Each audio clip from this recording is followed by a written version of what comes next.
So I have a bunch of people working on my backyard right now because I'm doing backyard work. So I do apologize if there's any noise.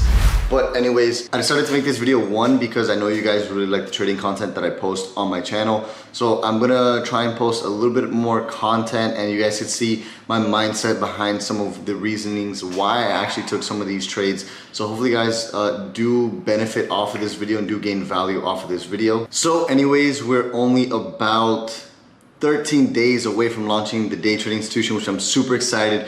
My team and I have been working super hard on actually making this possible for you guys.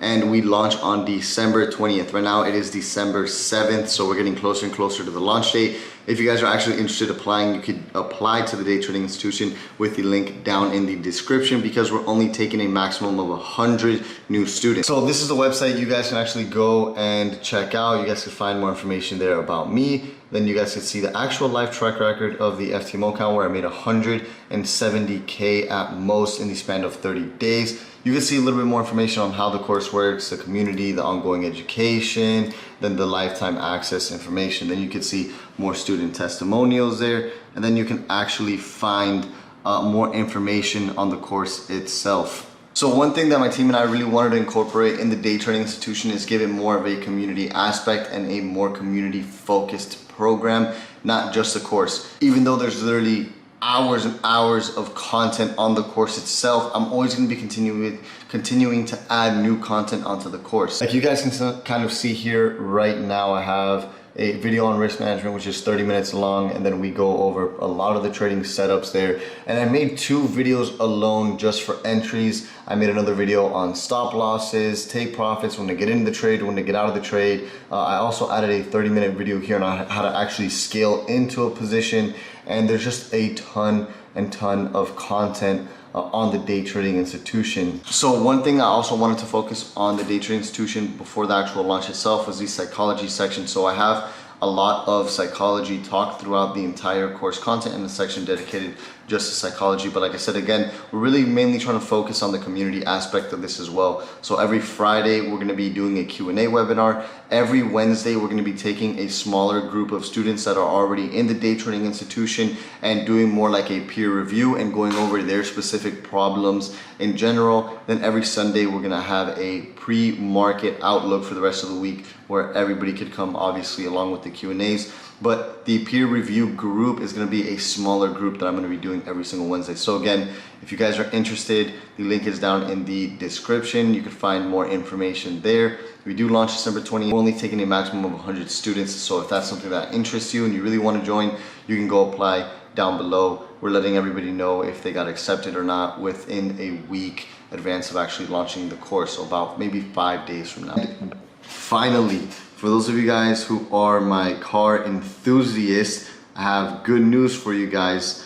Let me show you guys a picture really quick. So I finally bought a new motor for my 720. So hopefully I'll have that car back by January. They're gonna put the new motor in and the car's gonna be ready.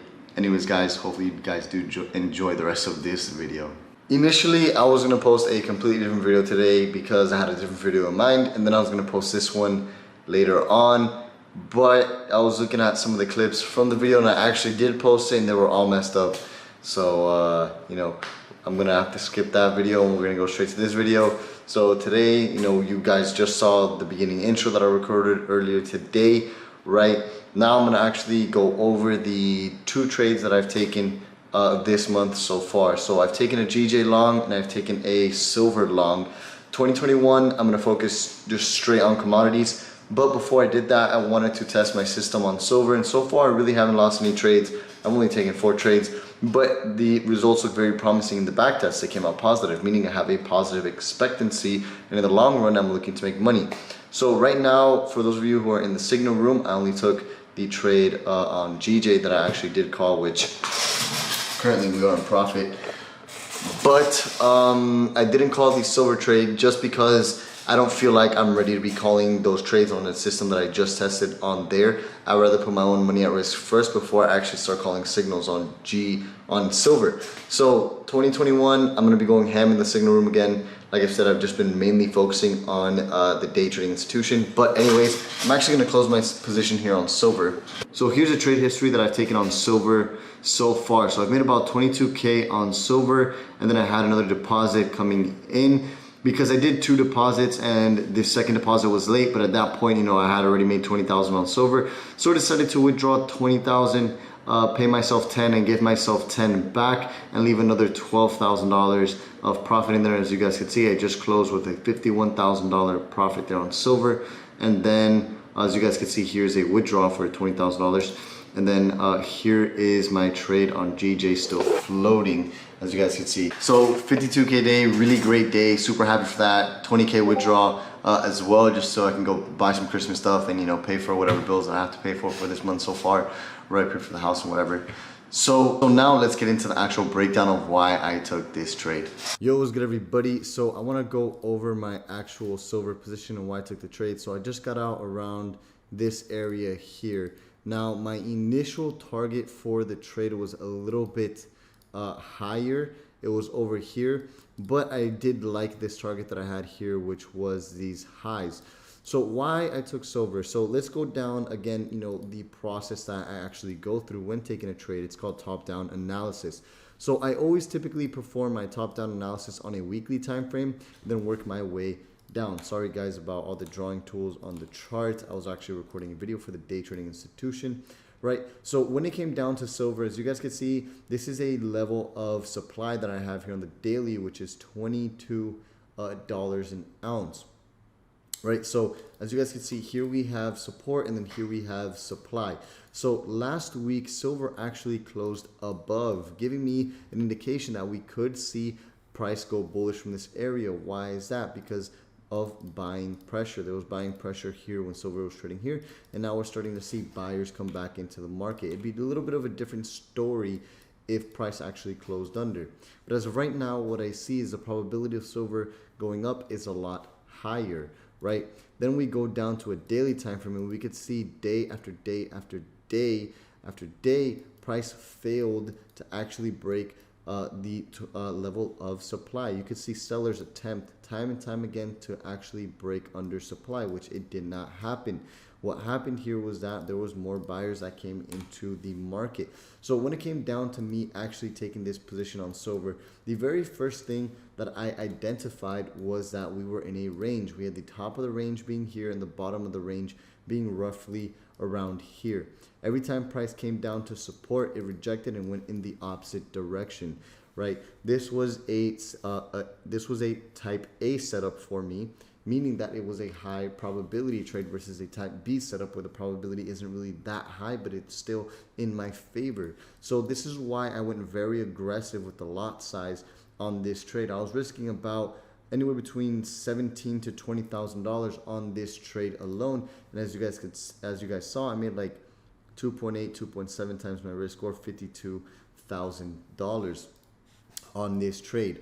Versus with GJ, since I was already in an aggressive position on silver, I didn't want to go that aggressive on GJ, and I was risking currently risking $7,000 on this trade to roughly make $20-some thousand. The way I see and I view trading is you want to be able to actually pay for your next trades. What your winning trades are really means that you just bought yourself more time in your current trading account, and all you're doing is paying yourself some of that time that you've bought in yourself through trading, right? So you're buying for your next few trades. So the goal that I like to have when I actually look to trade is all risk reward ratio. I'm going to be risking $1,000 to make $3,000. In this situation, I was risking like $17,000 to make roughly $60,000 was the target, but I closed a little bit earlier, which is a crazy risk reward ratio, right? So when it came to me actually taking position, first things first, what I wanted to wait for was the London to New York crossover, which is my trading time for silver if I'm going to be intraday trading. Once price on this 4-hour time frame, notice how sellers attempted to close under this range here, but actually closed above the range. Once that actually happened, I went down to the hour time frame and saw that price had rejected support and closed above support quite nicely. Then I went to the 30-minute time frame and saw that price is actually losing momentum to the downside. Then from there, I went down to a 15-minute time frame, saw this doji candlestick here, which again is a sign of a very weak candlestick, especially since price tried to break into the downside and that didn't happen. And at that point in time, after I saw the doji candlestick at support, I wanted to wait for a little bit more of an aggressive entry. So what I waited for was a high momentum, high probability engulfing candlestick in my favor. Notice price kind of consolidating around support, came back up, came down, retested support, and then closed engulfing. Notice how price also closed above the highest high here, making this a high probability engulfing. At that point in time is when I made my entry. Now my stop loss was a fairly tight stop loss looking at it now, but when you have live money at risk and when you're actually anticipating to take a trade, right, and your emotions start to come into play, you see things a lot better when you're not trading and maybe you're already out of a trade. You see things more logically.